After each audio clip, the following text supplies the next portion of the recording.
আসসালামু আলাইকুম সুপ্রিয় ভিউয়ার্স, কেমন আছেন? আশা করি সবাই ভালো আছেন। আজকে আমি আপনাদের সাথেই আছি। আমি মোহাম্মদ নুরুল আমিন, সহকারী শিক্ষক, গোপলার বাজার উচ্চ বিদ্যালয়, নবীগঞ্জ, হবিগঞ্জ। আজকে যে বিষয়টি নিয়ে ভিডিও তৈরি করব সেটা একটি গুরুত্বপূর্ণ বিষয়। আমরা যারা এনপিও ভুক্ত শিক্ষক, বেসরকারি শিক্ষক যারা আছি, তারা কিছুদিন পর পর আমাদের কি করতে হয়? নতুন এমপিও এর জন্য আবেদন করতে হয়, উচ্চতর গ্রেডের জন্য আবেদন করতে হয়, বিএড স্কেলের জন্য আবেদন করতে হয়, আবার অবসর কল্যাণের জন্য আবেদন করতে হয়, আবার নাম কর্তনের জন্য আবেদন করতে হয়।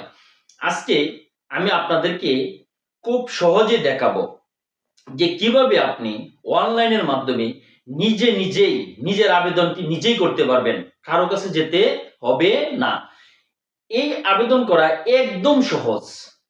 আপনি যদি আপনার একটা মোবাইল থাকে, অ্যান্ড্রয়েড অথবা ল্যাপটপ থাকে, তাহলে সহজে আপনি আবেদন করতে পারবেন।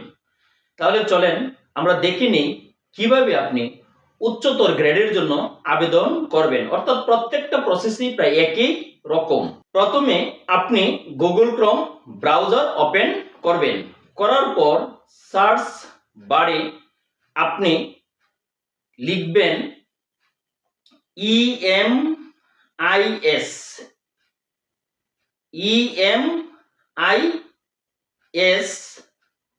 ডট, এরপরে লিখবেন লগ ইন লিখে আপনি কি করবেন?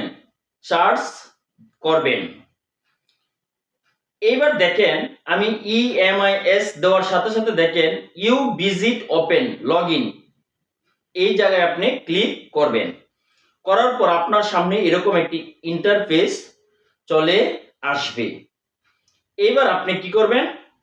এখানে দেখেন ইউজার আইডি এবং পাসওয়ার্ড, এই লক্ষ্য করেন ইউজার আইডি এবং পাসওয়ার্ড।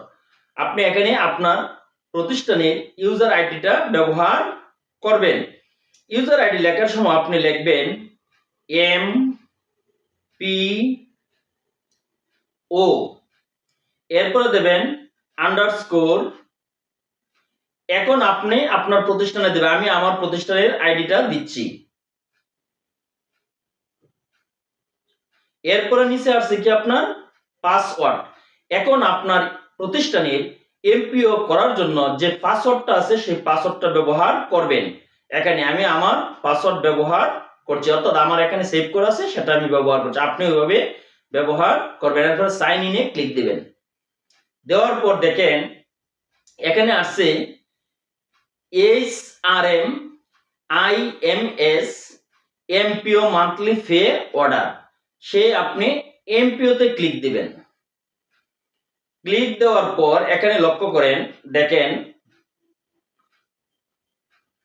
নিউ এমপিও, অর্থাৎ আপনি যদি নতুন এমপিও করতে চান এখানে ক্লিক দিবেন। আপার গ্রেড উচ্চতর স্কেলের জন্য এখানে ক্লিক করবেন।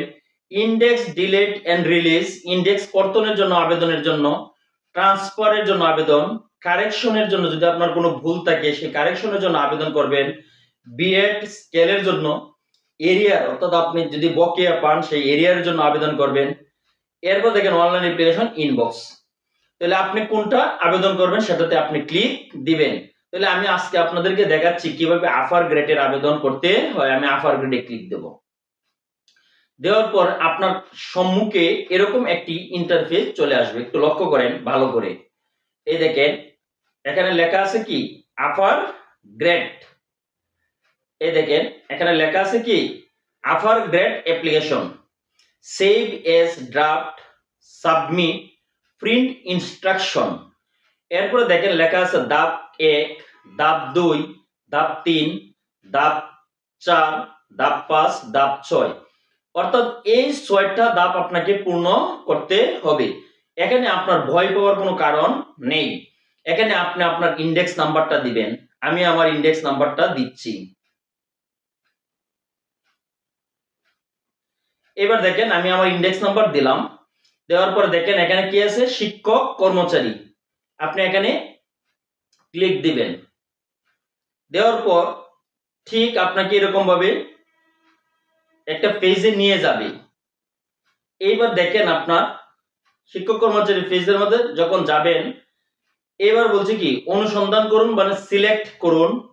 এখানে দেওয়া আছে অর্থাৎ আপনার প্রতিষ্ঠানের নাম, পদবি, জাতীয় পরিচয়পত্র, এগুলো আপনার চাবে। এবার দেখেন, এই দেখেন আমার স্কুলের একটা প্রতিষ্ঠানের আইডি দিছে, এই দেখেন।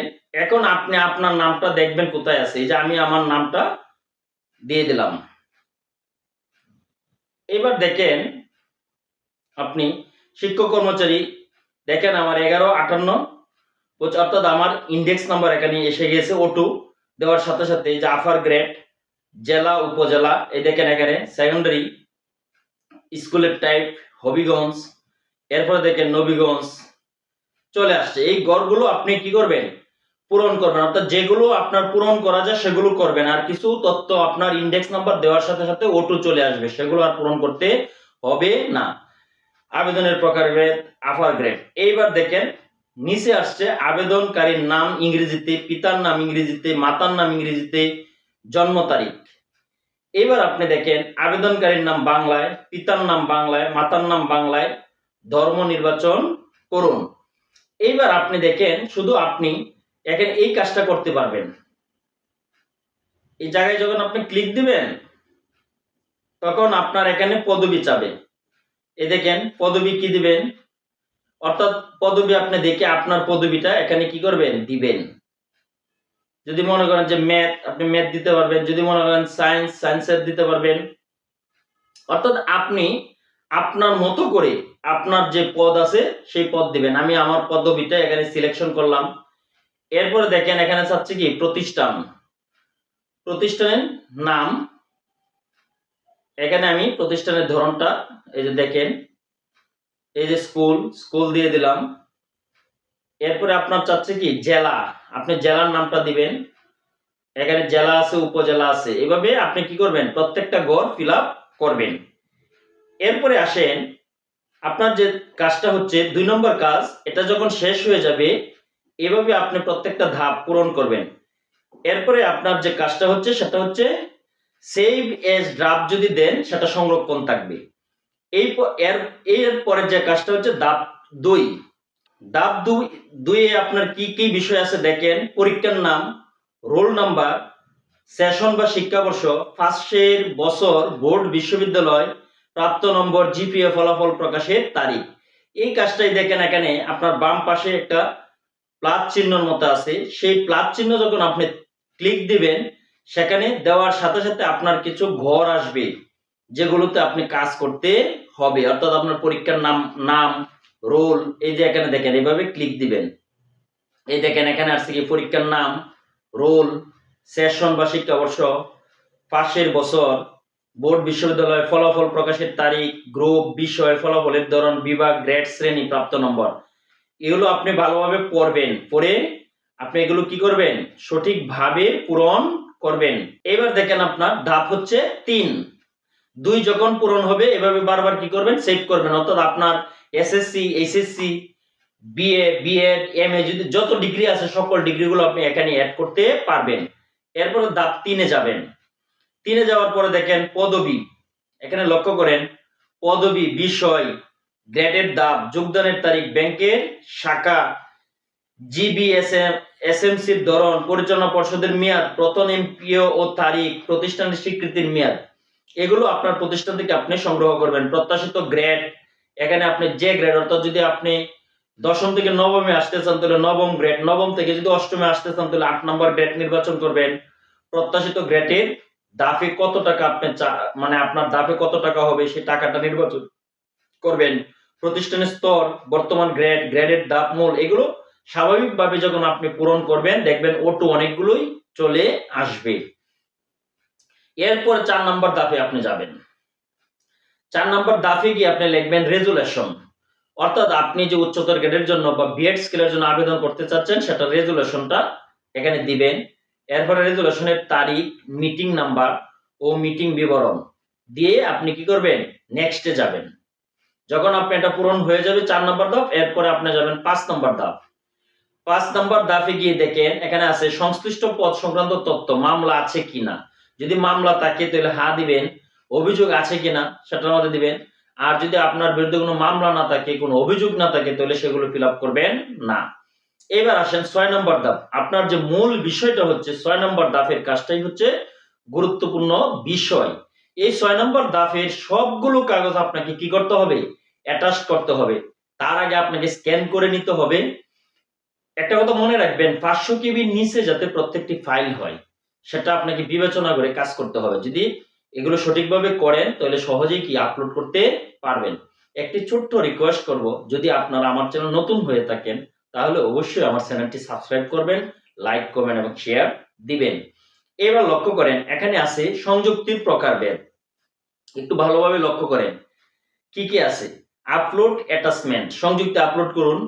একাডেমিক সার্টিফিকেট অর্থাৎ SSC certificate, academic certificate SSC, academic certificate BA, BSS বা অনার্স যদি থাকে অনার্স, একাডেমিক সার্টিফিকেট বিএড বা মাস্টার্স, একাডেমিক সার্টিফিকেট, অর্থাৎ আপনার যতগুলো সার্টিফিকেট আছে সবগুলো এখানে অ্যাটাচ করতে হবে।